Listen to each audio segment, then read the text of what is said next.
Good to see you after so many years. Welcome to this episode of Vartalap. How are you doing? Good evening, Aman. I too doing good. After a long time we were meeting. It's a Yeah. good opportunity to meet you and have some discussions and conversations with you. I'm very happy to meet you once again. So for our listeners, Bhuvna ma'am has more than 15 plus years of work experience.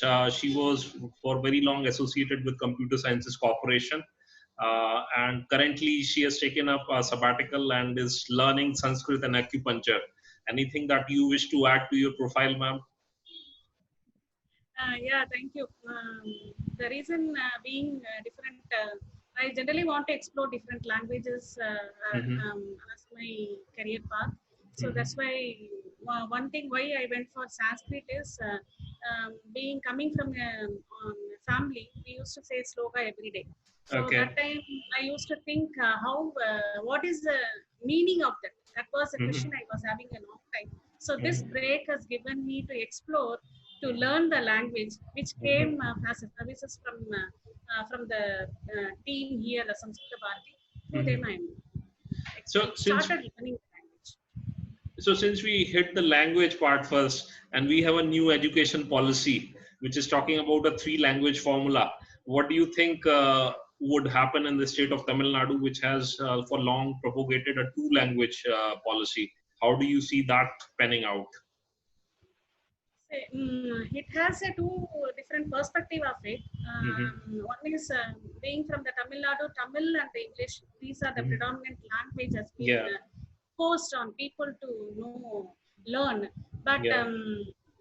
even though it is been imposed, but we have a cultural, diversified culture among the talents here, and Mm-hmm. people, those industrial people are motivated driving the different languages in the Mm-hmm. schools and the colleges and Mm-hmm. also in the industry. So by that, Sanskrit is started is next generation once again in Tamil Mm-hmm. Nadu is Mm-hmm. doing very well. Mm-hmm. Right now, across in Tamil Nadu, we can see a lot more people started learning. More than lakhs and Mm-hmm. lakhs of people started learning this language, Okay. um, and this has been done as a social services to the people Mm-hmm. because it has been, as we all know, it is one of the oldest language Yeah. which started our Bharat actually. We call Yeah. this a Bharat, Yeah. renamed as India. So I feel each one to know about what how their Mm-hmm. ancestors are, what they have done, and Mm-hmm. what they should have been followed. And those years, if you want to know, everything is Sanskrit only. So Mm-hmm. if you know and you want to follow those principles, this language is one of the important thing to know. Another one is also to now if you see the generation changes happening, Mm-hmm. and if you want to retain that culture as a positive way, I feel learning Sanskrit is one of the best way Yeah, to I mean, you rightly present. stated what I recently heard is schools in New Zealand are probably teaching Sanskrit at schools. And here in India, we know that our Ved Puranas were written in Sanskrit, but we hardly have any education in school level for Sanskrit propagation. In my Now school, it's in ICSC board, we used to have Sanskrit only till 5th to 8th standard. So after that, there was no touch, and I haven't picked up the language any further. So it's been English or primarily Hindi then, and no learning of other languages unless something was forced on me. absolutely only in Tamil Nadu it is only two language. Other Mhm. state they have Three. they are lucky enough to learn the language in the Yeah, school level. They yeah. have the information knowledge about it. But in Tamil Nadu we completely don't have. But now we started introducing the Bala Bharati in schools as Okay, services to the kids. okay, And I okay, am also being part of it. Last 1 year I'm handling some okay. classes to the Bala Bharati kids. That's wonderful. So moving away from the language, ma'am, as a woman in tech industry, how has been your journey before you took the sabbatical? Mhm. My journey is a very good question. My journey in the industry is a very, I can say it's a very memorable journey Hmm. because I had an opportunity to work on various databases, right Okay. from the Ingress, Informatics, those has been now gone. It's not available in the industry. Mhm. But I had an opportunity to work on all those databases from the Mhm. starting up to Teradata. That was my last database I worked with, Okay. and so it gave me opportunity to learn various databases and Mhm. also the Unix as the platform. So Mhm. now, if I still remember um, whatever the comments you asked me in the sleep, also I can say. So that much is this 20 years I have been in Unix as the operating system and Mhm. database as the various databases. Mhm. So that has given me to leverage my skills in databases in deep. So Okay. further, when technology is growing, when my experience also growing, the expectation on various roles to play. So I Mhm. had an opportunity to learn other new technology like big data, Hadoop, all Mhm. those analytics, all those also in the easier way because I was in the deep core Mhm. database, Okay. having a deep knowledge in the database. That was a thing, and the industry also growing, and it helps me. Mhm. The organization I work with also helped me because they have the diversified Mhm. culture and also diversified programs, Mhm. technological programs, which help me Mhm. to leverage my growth in the industry. So with that happiest moment only I took a break from So when you started, ma'am, probably there were not so many women in the technology industry. I remember even in the Hebert unit, there were more men and less number of women. So did you find any challenges getting into the technology industry and survival as well?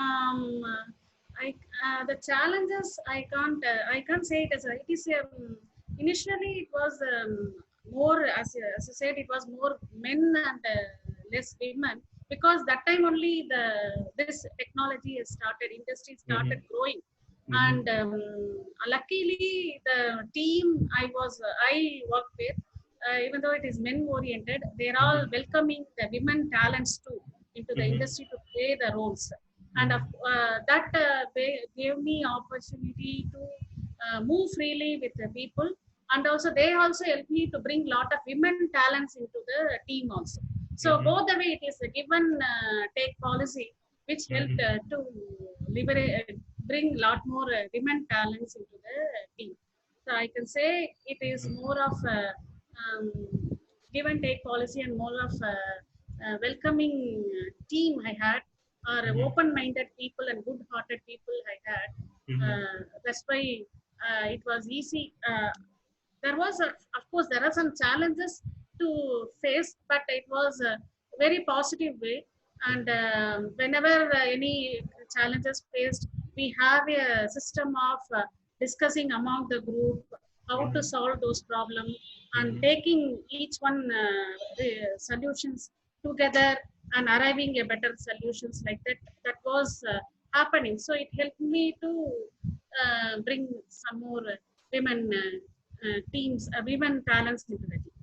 Okay, but welcoming is one part, ma'am. The other thing is having pay parity and gender parity, especially when it came to leadership roles. Did you see that you women were easily getting access to leadership roles as well as there was talk about pay parity? Mm. So in that case, in that circumstance, I can remember that the organization I work with, they Mhm. have a good various programs to leverage the skills, each one skills. Is men or women, they are Mhm. treated equally. They are Mhm. given equal important together to the people. Mhm. So what happened is it motivated me to what I can say is the programs like, for example, when fresh talent is coming, we have the boot camp program that you very well remember that. So there are various skills has been taught, and we have been this senior management or middle management people equally has been Mhm. given priority to do such programs to Mhm. leverage the skills of the young Mhm. talents.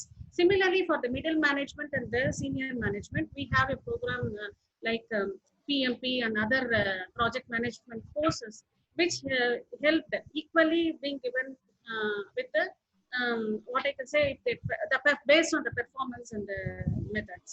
So Okay. based on that, we had an opportunity and contribute to those programs. With that, we been trained to leverage our skills to the leadership role. And Okay. also we have the mentor-mentee program. At each level, we have the mentor-mentee program, which also helped me to learn the senior management skills to move to the leadership role. So when I was taking a break, I was working as a director in the UST Global. So and previous to that in PayPal, I was working as a senior manager. And you know about the PayPal organization, which expects more on technology and the leadership, both and also the client focused. So if to meet that also, this kind of programs help me to grow.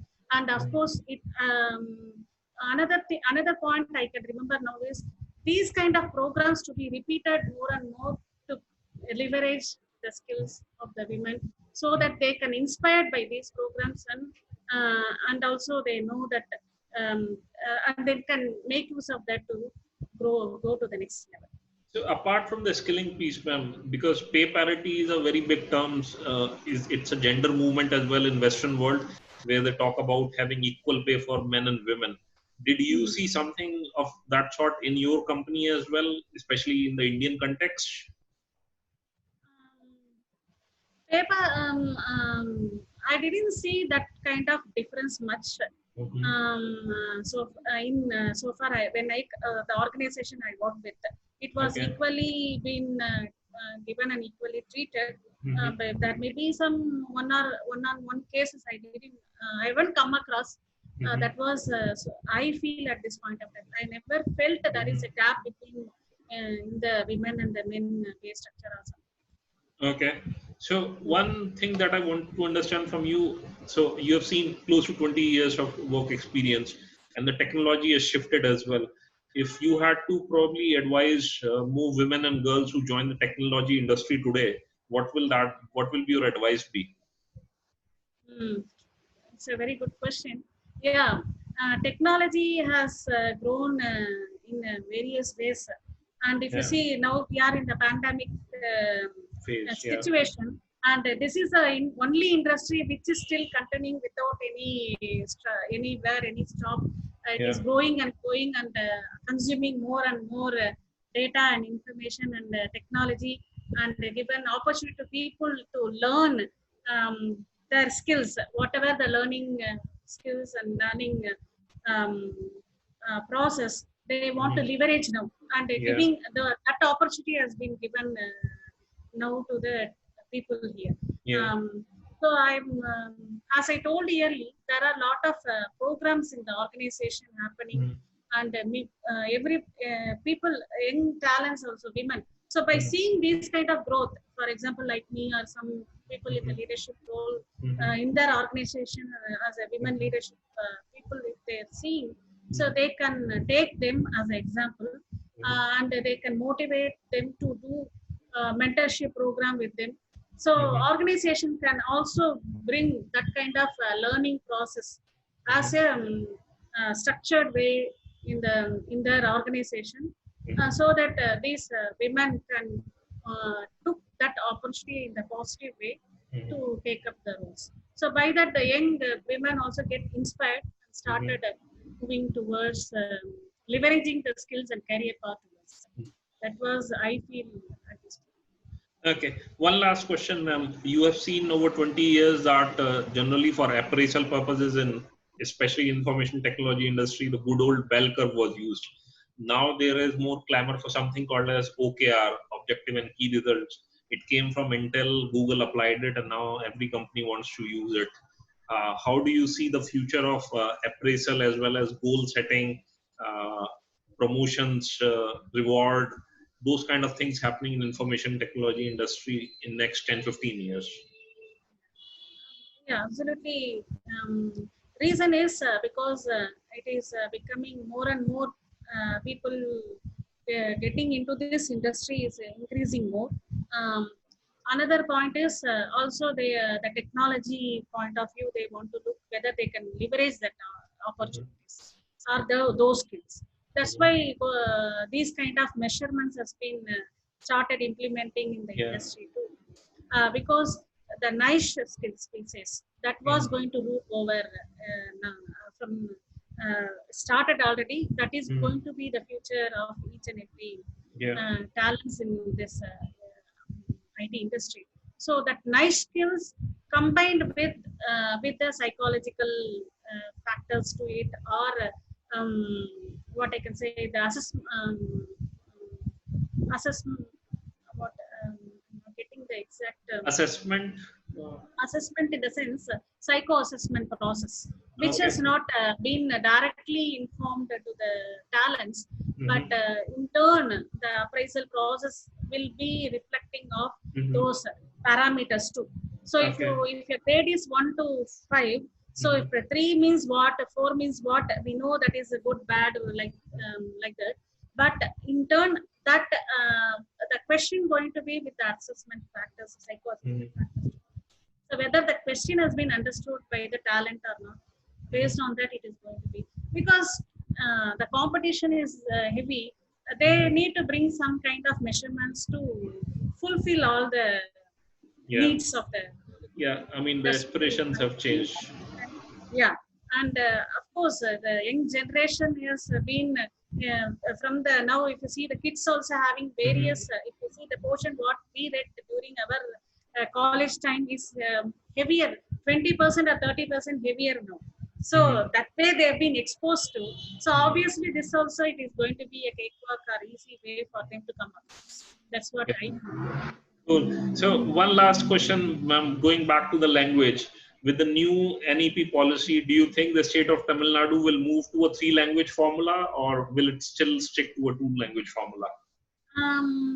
At this point of time, still it is going to be a political Slugfest. Structure, and of course the two leaders only ruling in Tamil Nadu, and young talents are also trying to change the circumstances. Yeah. So I feel it is going to be a change. Definitely a good change will happen. So and also welcoming that good thing to happen. Yeah. So so far the structure is going to be two-phase language basically, and since it has been having in Tamil Nadu, we can see a lot of industries has been deployed, and people across the world, across India also coming and living here. Definitely, because if you see, we have seen Germany language has been grown more percentage throughout in India. Number 1 is in Chennai. Next to French also has been grown more, and Japanese language. We have so many cultural organizations in this language. Teams are available in Chennai only. And many people from across from other part of India is coming and staying here. So with those support, of course, even though it is other way, these languages will grow, and people like us will continue to support. Great. So that also reminds me, when I went to Germany, I had to learn German so that I could find work there. So it was something tough. I was talking earlier to someone today, and I was telling him, coming from the northern part, I believe we are a little disadvantaged in terms of learning only Hindi or maybe English at some stage. We should have a third language, an Indian language that we should learn, be it Tamil, Telugu, Kannada, Assami, Manipuri, whatever it might be. It has to be part of the early education for us as well. Absolutely. This language will help us to leverage our relationship more as a team, and we can move closely work with, and easily things can be done easily. That is one thing we can see by benefit of learning the many languages. Another one is coming to Sanskrit. Once again, we started with.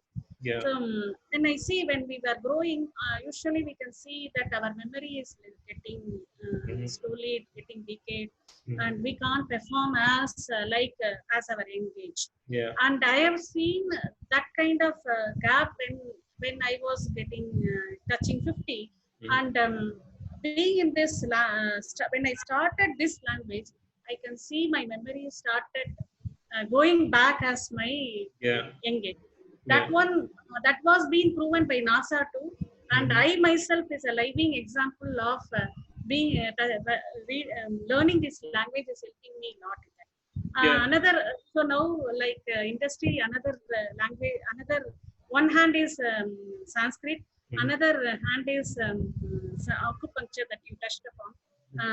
The reason is we want to live a peaceful life, healthier life, Yeah. and now a lot more lifestyle changes is happening, and everywhere it is, and it is impacting our day-to-day life. So Yes. that's why we without living our life without any medicines. That acupuncture gave me a path to live without medicines with a healthy way. Yeah. So that's I took both to learn and continue. Great, ma'am. And It's been so a, yeah. do as a Yeah, go ahead. services to the industry. Yeah. So great, ma'am. It's wonderful to hear from you. I'm sure that our listeners should also find some substance in this, and I'll be happy to have any further conversations with you in future over a panel or again a one-to-one discussion. But thanks for your Thank time you. today. Thanks a lot. Thanks for your time. Thanks for this opportunity, Aman, and nice meeting you once again. We'll keep in touch. Sure. Thank Thank you, you. ma'am.